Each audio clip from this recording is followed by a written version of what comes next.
Man, I've been really into small arts and crafts as well as large ones. I'm really into stained glass right now. I'm really into woodworking.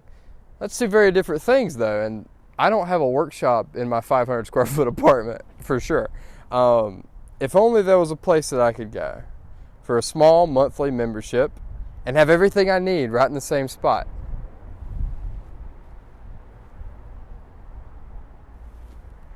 Would you look at that?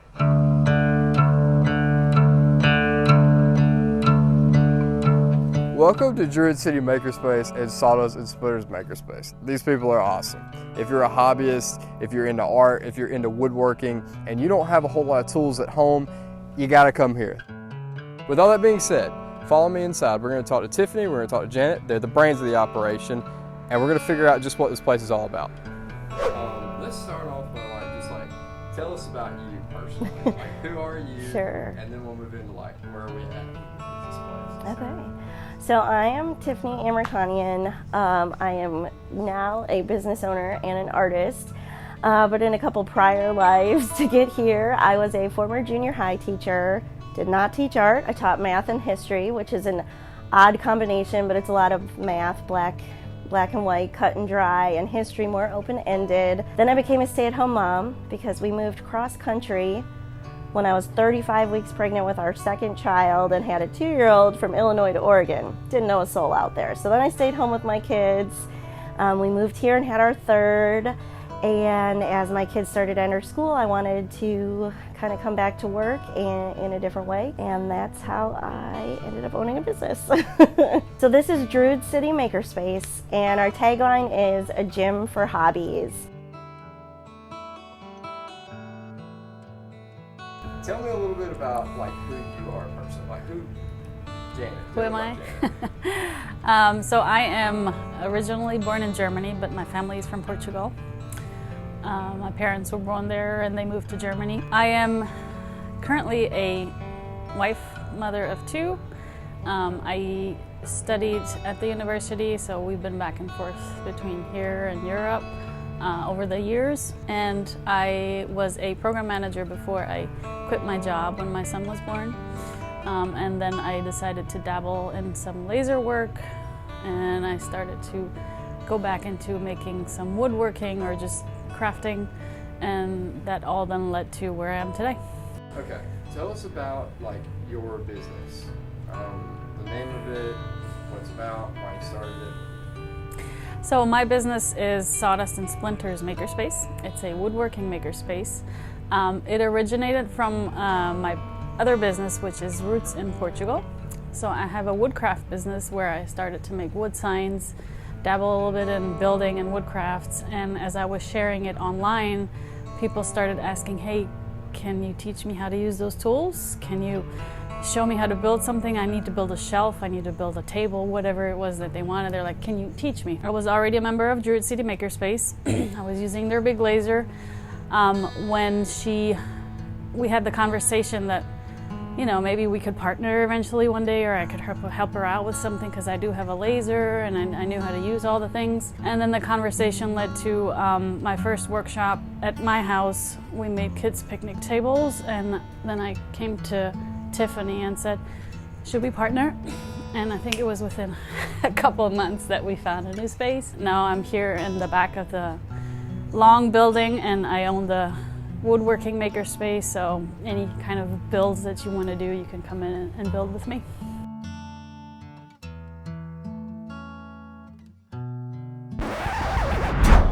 Okay, Janet, Tiffany, let's take a tour through here. All right, welcome to the makerspace. Yeah. We're going to start with the front. We've got different rooms for different hobbies. So we have a sewing room first.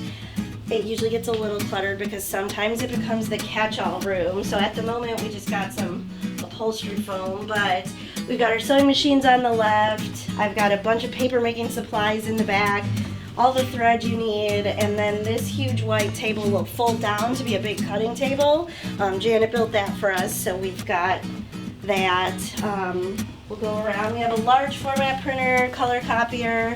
So this guy will do banners. We have some vinyl that you can print on. That's what our window sign is. Take you to the 3D printing room. We have several printers running. You can pay for a print, just like one-off print, but we also sell filament here. So anybody local that has their 3D printers at home, we sell American filament. It's made out of Huntsville, as local as you can get, and you don't have to wait for shipping if you want to come pick it up here. And I got to go see them making it and everything. It's pretty cool. So we are trying to be as local as possible.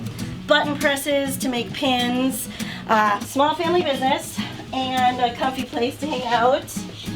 So we have a living room, TV, games, puzzles, tons of yarn. Anybody wanting to get into any type of fiber art, you can hang out with us on Mondays, 5 to 7. Just do some fiber projects. That's open to the community. Printing and pressing room is next. We put a lot in a small room. We have several silhouettes, large format vinyl cutter, heat pressing bar that's on the floor right now, some t-shirts, bunch of vinyl, and sublimation goods on this wall. I carry all the small stuff. So in the hallway, obviously I have some stuff in my store or in our store up front, but this is kind of my expo hallway for my Roots in Portugal business, all the wood crafts. Some of the examples that we build in the makerspace in the back, in the woodworking one.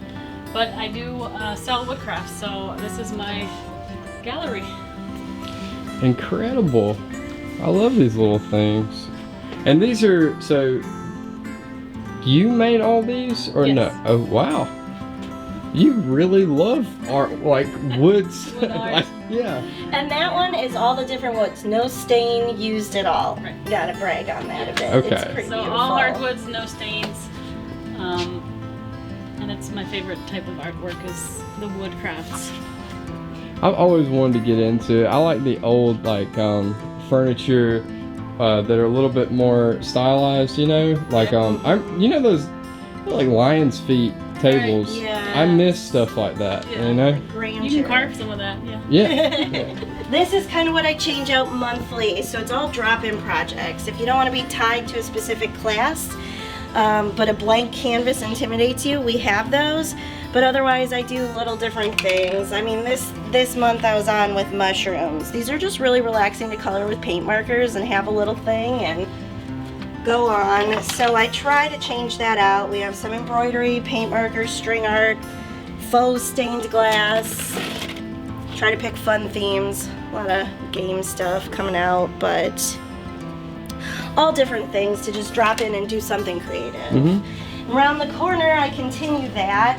I had a friend build this glaze shelf for me. It was my one request of her. I love it, showcasing all the glazes, but you can drop in and glaze pottery anytime we're open. We're more than happy to find specific pieces for you. And some of these we made, some of them we purchased because life is busy. But I have 400 molds sitting in my garage. So this summer we're gonna get them over here and start making more of our own pieces again. These are all of the stained glass classes that we've had. Wow. So when I teach a class, I pick a few patterns a month. You come in and pick your glass and I teach you how to make that pattern. And this was just a fun way to showcase them. But we've got our glass shelves and bins. I have been really lucky to get all of our glass from estate sales. So I can just buy it in bulk and it's not ending up in a landfill at all. This used to be really pretty and rainbowed. I need to refill again, but I also don't have to make any choices then. If I were buying glass new, I'd have to select certain things, but it's nice to go buy it in bulk and just get a huge variety. And some of the old glass is really cool. Yet another thing I almost got into, but didn't follow through. It is a big investment because a lot of people think they can do it without a grinder, and that's just going to make your world different. And so when I teach workshops, it's up here, and when I bring in fellow artists, it's up in this workshop space as well. Then we've got kids art up all the time. Some of our memberships are family memberships, so we've got adults and kids doing a lot of stuff. Our first community project was our doors. They were white and really hand printed and gross. So when we did our big grand opening after Janet moved in, we put them out front and did paint pouring. So we really want the community to come in and kind of contribute to everything. We're going to tile our front columns so everybody can come in and glaze a tile to add to the building as well, just having that kind of community ownership. And we applied for a facelift grant. Janet wants to build decking out, so we have an outdoor workspace, and we want to mural the whole side of the building.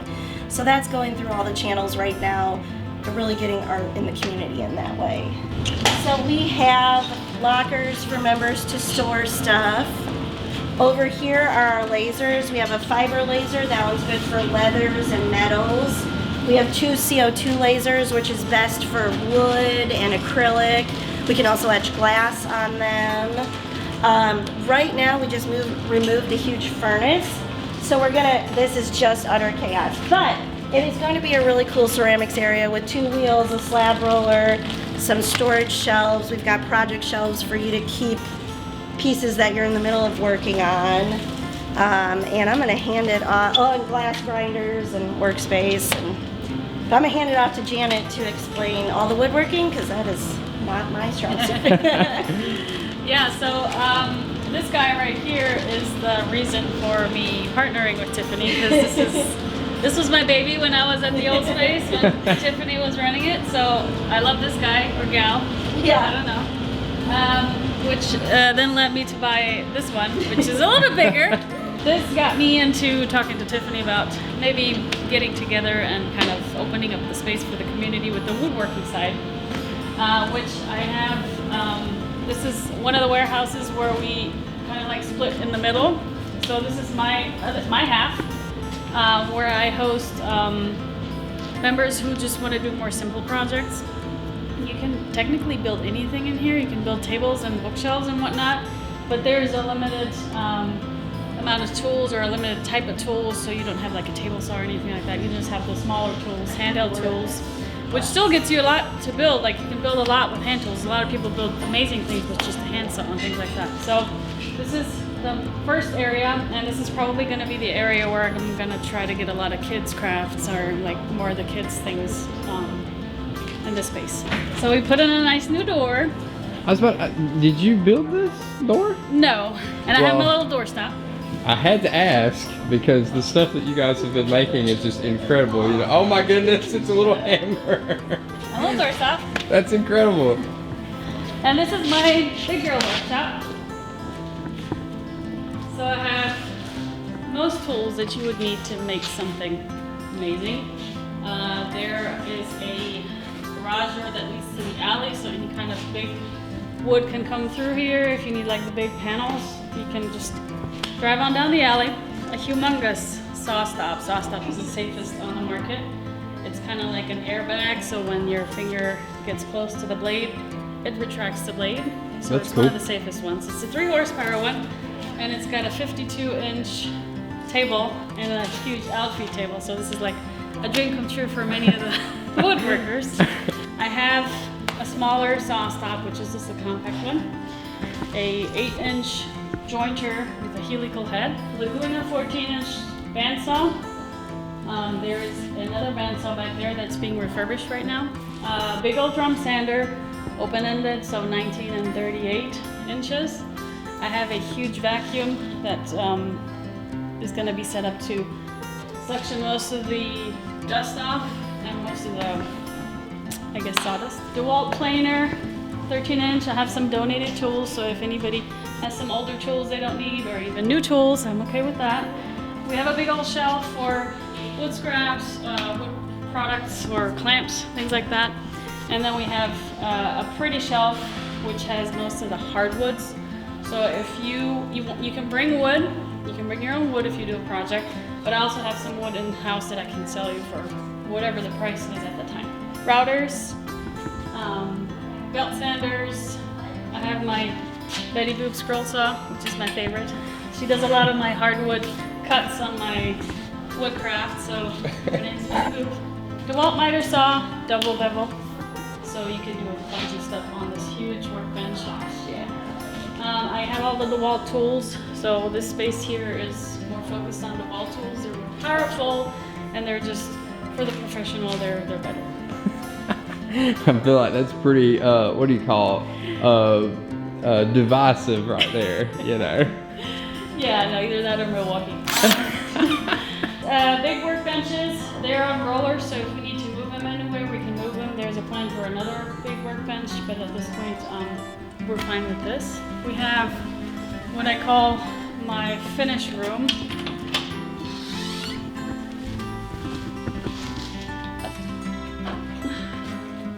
So the finish room is for when you're trying to finish something, maybe paint it or stain it, or you're using epoxy or things like that. You don't want all the wood dust in it. So this is kind of a closed off room where you can leave your things on like the shelves and let them dry, or whatever it is that you're doing, just get it out of the dust back there. Humongous drill press and our mini lathe. That's right now our only one, so if anybody has a lathe, I would gladly take them.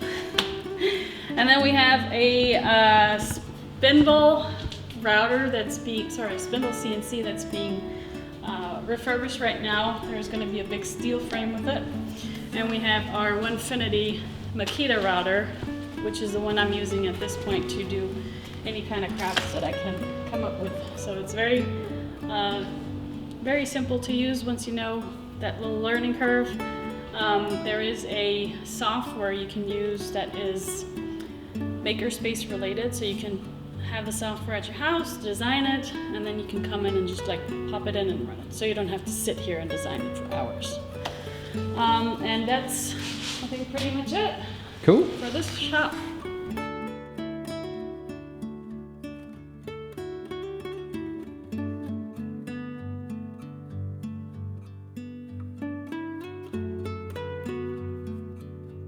So tell me a little bit about what's going on here. This is fiber. Just talk to me like I'm an idiot, basically. Like I don't know anything, because I don't. And Okay, so I'm a fiber artist and I make touchable fiber art for like. What is your name? Oh, I'm Tori. Tori? Yeah. And you're a regular here, just like Blake. Yeah. Okay. You Yeah. come here a lot. Okay. Sorry to interrupt you. Keep Okay, going. that's totally fine. So I make touchable fiber art that's accessible to people who are blind because you can feel it. And so I got invited to be a part of the show, The Land of the Free, downtown. And so I made a piece that is red, white, and blue with the Section 504 of the Americans with Disability Act, or the Rehabilitation Act of 1973. And it's woven throughout it. So that way it kind of represents how disability is like woven into the foundations of our nation. And yeah, so I've been working on that here. We laser cut the loom that I did it on. We designed it on Lightburn, laser cut the loom on this big girl, and then I wove it all here, and now I'm finishing it up. This is laser cut as well. This was sublimated here, so I printed it off and then ironed it on here. This is like really let me like enhance what I do. Like for example, with the loom, I couldn't have done this continuous warp loom without the laser cutter because they're really expensive. Right. And so being able to make my own made it possible for me to do a piece like this. Right. That's incredible. So this place is like, I mean, it's making a difference. For Oh people, yeah, you know? totally. That's really and cool. like, I've made so many friends here doing stuff like this. Like I love it. It's like a second family to me. Yeah. So like Tiffany's family we hung out with on Christmas Day. Like, yeah. Yeah. So it's been really fun. I really love this place. So tell us kind of how this place works. Do people have memberships? Do they kind of just drop in? Yes. Classes? Yes. Okay. So we are, once again, the goal is accessibility in the community, and so we operate on all those fronts. We have classes because we realize a space like this can be really intimidating. When you want to try something new, sometimes you want somebody to really walk you through that step by step. So we offer different classes every month. We post our schedules online. I bring in local artists to teach things. I teach stained glass. Abby Brewer, Fine Art, has done our watercolor workshops. We've done candle making, soap making, oil painting, a lot of different options. We do have a membership. So if these are the things you want to do on your own, you can have a monthly membership, come in and use all of our equipment, do your own projects, make personalized gifts. That gets done a lot. And then we have drop-in projects. So if you're not one to stick to a schedule and you find yourself having a couple of free hours and you want to do something creative, stop in and see what we have and you can work on that. Yeah, so I have workshops. Just like Tiffany, we have monthly workshops. We set them out, we set our calendar out. There's at least one class, maybe 2 a day when we're open.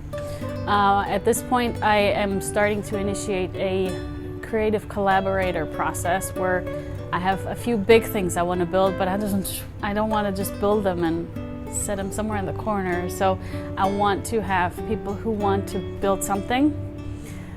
They can come to me and say, hey, I want to build that too. Can we build it together? And like they take the cost of the material. That's what they're going to pay for. But since I want to build it too, I'm going to, I guess, negotiate a price where it's less than if they were to buy it somewhere. So those are the kinds of things that I'm working on right now. I don't have drop-ins at this point. I do hope to get like small kits, things that they can build, just like a little pre-kit made with just like a hammer and some nails. I hope to get that this year as well. We had a great time. It was awesome meeting Janet, it was awesome meeting Tiffany. If you're somebody into arts and crafts, or you want to dip your toe into it, or woodworking, come here. This is the place to be. I don't think there's another place like this in all of Tuscaloosa. Take a class, get a membership, try it out. Thank you so much for watching this episode of T-Town Takeover. I'm Anthony. See you in the next one. Thank you so much for coming and seeing Druid City Makerspace. We really look forward to having you come be a maker here. Bye. Well, thank you for watching our interview today, and I hope you come by and visit us one day and let's make some sawdust. If you're still watching and you want to know how you can help support the show, how you can help support me supporting all these local businesses here in Tuscaloosa, I have I think it's called Buy Me a Coffee link. That way you can just kind of give to the show and show your support. And I also have a Patreon that shows a whole lot of like behind the scenes footage, outtakes, really fun stuff. We had a heck of a time recording this outro. You would not want to miss those outtakes. They'll be up on the Patreon the minute this video drops on YouTube. So that's how you can support. Thank you so much for watching. See you guys in the next episode. Clap noise. I was just saying. That works too. I'll just listen. Okay. You guys get in front of me. Y'all are more important. So I do have a microphone here. Okay. So this is like really quirky. The people who watch my channel will appreciate this phone microphone setup that I got. Gotcha. It's really high tech. So this is your gift shop, is that? Yes. Yes? Yes. Okay. We have the unique gifts. We have artists who made these gifts. So local artists, you can come in and get something unique because it's not available anywhere else. Cool. Yeah. Cool. So if you're a member here, you can sell your handmade items. So that's the goal, is to give you, a lot of us make stuff and gift it, but want to keep doing the process. Like I keep making glass. So now it's up here for others to share. To enjoy. Mm-hmm. And you said that this is like an area that you guys are specifically trying to kind of grow and kind of get the word out, right? Yes. Okay. I had a tiny like shelf in my downtown space. That was basically what members could sell. So when we moved into this building, we really had like this nice alcove for it. And so we want people to know that there are handmade gifts available here. All local artists. Okay, and it's this entire like area. So when you guys, and it's like they are geniuses because they put it immediately at the front of the store. It's like right when you walk in. If you're not sure about getting a membership yet, if you want to see just how cool the things that you can make and other people make here, you can kind of waltz over here and check out some of these really cool things you've got going on over here. Is there anything in specific? Like everything is really cool. That's the difficult part, is picking something to kind of talk about specifically, because all of it is like just as unique and special. But I mean, for a nice like gift, like you're going to someone's house or those special occasions, Janet's Woodworking, you'll have to take a close-up of all of like the different, once again, the hardwoods and just how gorgeous it is. So those are really good, like gift doll coasters or the beer bottle openers and everything. Mm-hmm. And then mini makers are arriving, and now they're like, okay. Even my 8-year-old has some stained glass for sale up here. And well, the most fun thing is, I guess, if you don't see what you want, these artists are here, so they can commission something. Yes. Right. Like you can ask for something custom, or just tell them, hey, I want this, and then we'll see if they can make it, because that's why we're collecting all these artists here, so they can like present their art, and you can get something unique nobody else has. Yes. Incredible. Ooh, can I showcase one? Yeah. For example, I'm showcasing my own work, but if you like memes and you like stained glass, I will make a piece for you. And his stand is a tea bag. So I've also done the room on fire where the dog is saying this is fine, and the Elmo fire. So I want another challenge. Just plug my own piece here.